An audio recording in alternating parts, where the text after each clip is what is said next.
In this video I'm talking about the picture effects that are available on my Sony A7 III. This is a feature that I'm sure is available, and certainly looking through YouTube there have been similar and some of these same features available on Sony cameras for a number of years, so it's not exactly new, but it's new to me. I've been experimenting a little bit with these features, and they seem to have differed over the years, and I'm sure these are available, especially with this pretty much the same firmware on a lot of modern Sony cameras. They'll probably be available on a lot of people's cameras, but there are 8 of them, a couple with variables, and I will talk at the end. First of all, I'll give examples as I talk through these. You'll see photos that I've taken with these features or these options on the feature. And I will also talk about the kind of supposed you could call the disadvantages of these options or this feature at the end of this video. So first of all, of the 8, there is toy camera. Toy camera is one of those throwbacks to those kind of little imagers that you used to get as kids. There's normal, cool, warm, green and magenta.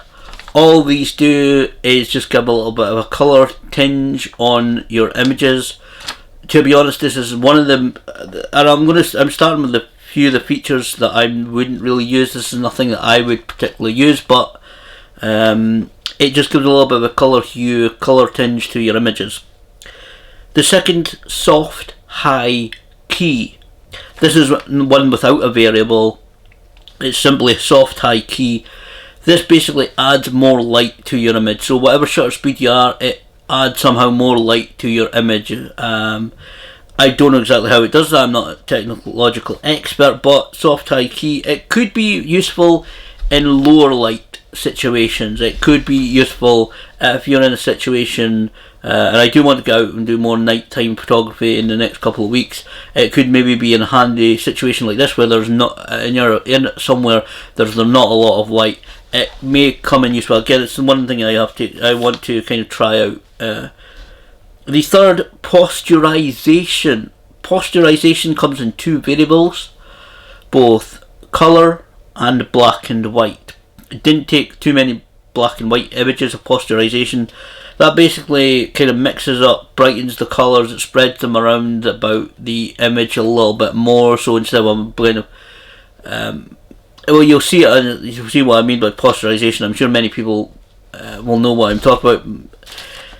It was a little bit hit and miss, I'll be honest. Maybe it was me in the way that I used posterizations, the settings, the situations that I used. I found the colour especially to be a little bit hit and miss. I chose some of the better images that I took, and I've put them as the examples on this video, but I found it a little bit hit and miss. Again, maybe it's my settings, the way I use this effect.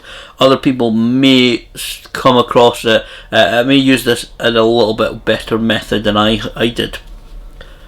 Pop colours. Pop colours is the vivid, basically the vivid version of this feature. It's supposed to, as it says, pop colours, brighten the colours. I did only a little bit experimenting on some collectible figurines that I have.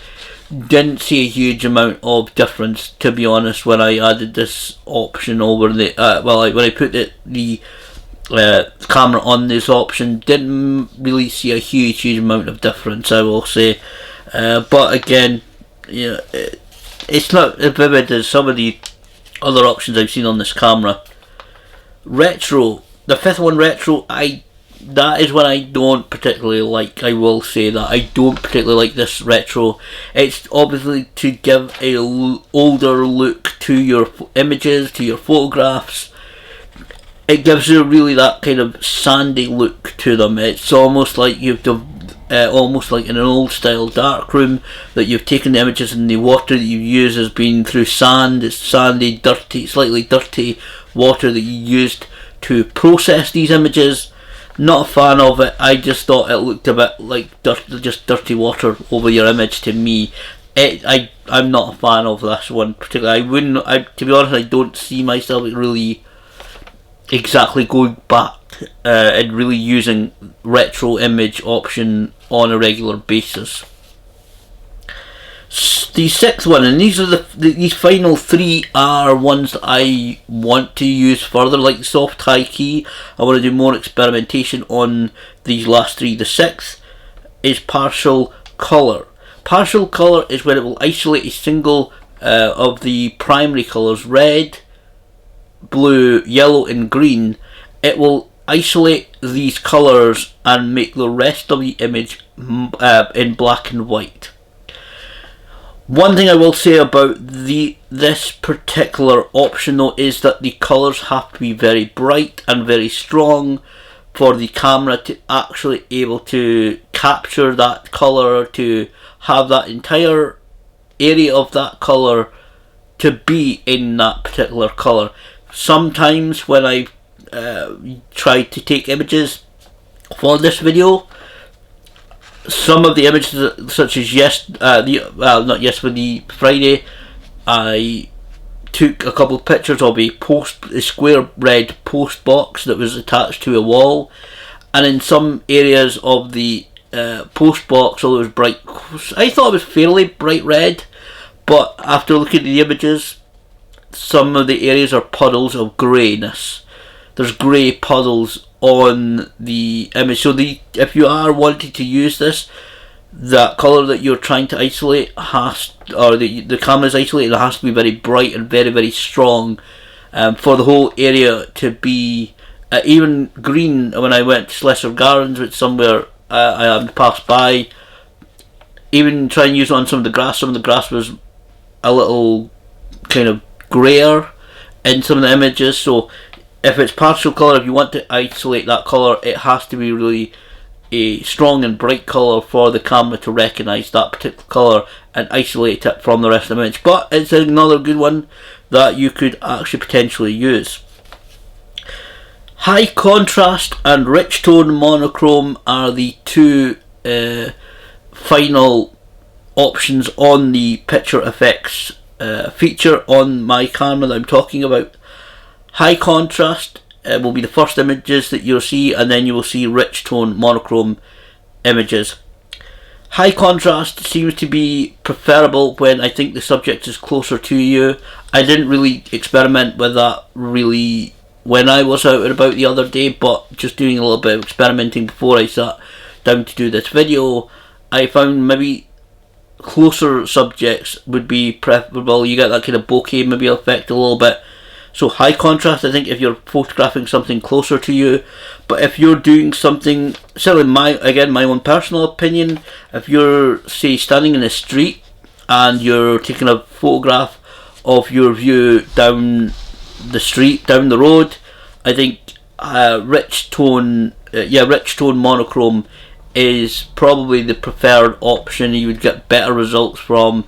You would get, obviously, you're more richer tones, obviously, as the name suggests, richer tones and more, I think, more separation of the subjects in the composition, in the frame of the image, is where you would get better results from. So those are the 8 options, the 8 options in the picture effects feature on my Sony A7 III. The disadvantages are really, well, I would say disadvantages, more the conditions where you have to use these features.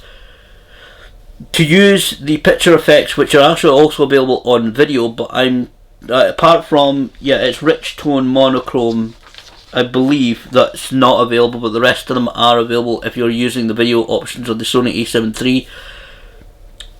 I would say the probably, I don't know whether you would call it, to be honest, disadvantages, because there are ways around it. But the circumstances, the ways that you need to use your camera in order to access the picture effects profile, you have to photograph in JPEG, which is not too bad because Sony A7 III is 24 megapixels, so it's not too bad, it's high quality.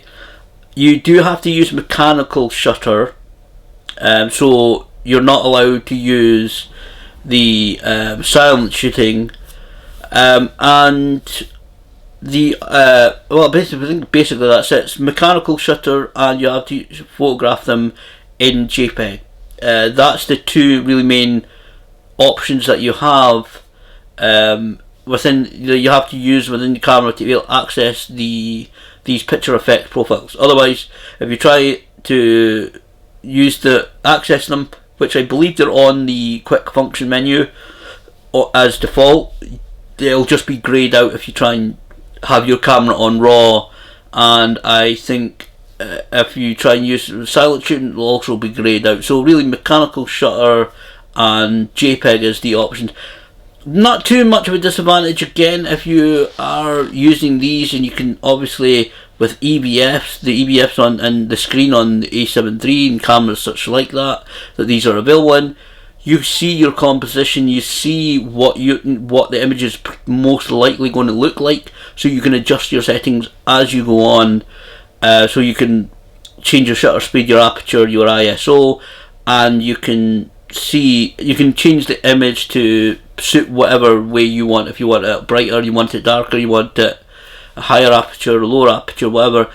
That's one advantage you have. So there's not too much worry about having only to photograph it in JPEG, because more likely, I think a lot of people, obviously because of uploading social media or YouTube, they will edit them into JPEGs anyway. And in editing, even if you get still slightly wrong, certainly in my case, I have Photoshop Elements 2018, and I can go into that program and open in camera RAW and edit JPEGs. I don't have certainly as much editing capabilities as I would if it was a RAW file, but I still have a little bit of capabilities of editing the image slightly as JPEG, so I can still slightly adjust it if I get my settings slightly wrong.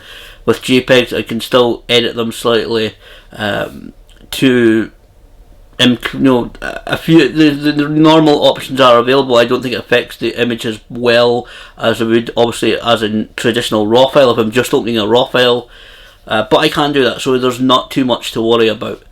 Like I said, a lot of these features, most of these features like toy camera, soft high key, pop colors, and retro, I'm not too partial to after experimenting with these options. They're not features that I would particularly go out and deliberately use, but things like posterization I want to do a little bit more experimenting with to see if it's just me getting them wrong on the colour options. Partial colour, again, on a high contrast and rich tone monochrome, I do want to do a little bit more black and white photography, as in setting my camera to black and white, rather than the video that I did last year. I can't remember what it's called, but I went out and took photographs of people kind of heading in the opposite direction to me or walking away from me, and then I transferred those into black and white and edited them. I would like to do a bit more of, and probably on rich tone monochrome, I would actually like to go out and pay more attention to, obviously, people. There is a difference between taking images in colour and then transferring them into black and white, rather than actually looking at what the shadows and the light are doing. If you've got your camera set to black and white, monochrome, whatever it is settings you are for black and white photography, there is a difference of actually seeing what the light and the shadows are doing, which if you look at a lot of monochrome photography videos, there's a huge difference in the approach of how you would take images and what you're actually capturing in these images, and that's something I want to do later this year. So these are just a bit of throwaway fun features. I think the picture effects profile and the options within it, I think it's a bit of a throwaway fun feature. The toy camera, soft high key, retro, they're a little bit fun. I don't think a huge amount of people that are picking up a camera like a Sony A7 III would particularly use them on a regular basis. And as I said, maybe it's the settings, maybe it's the way I approach them. Maybe other people using these features would be getting great and a lot better results than I did. However, as I said, I keep saying, it's up to each individual how they want to approach their photography, what settings and options and features that they want to use. But those features are there, and I said I'm sure that these are available in a wide variety of Sony cameras. They're there if you want to delve into such features. They're there for you to use or not use as you so wish.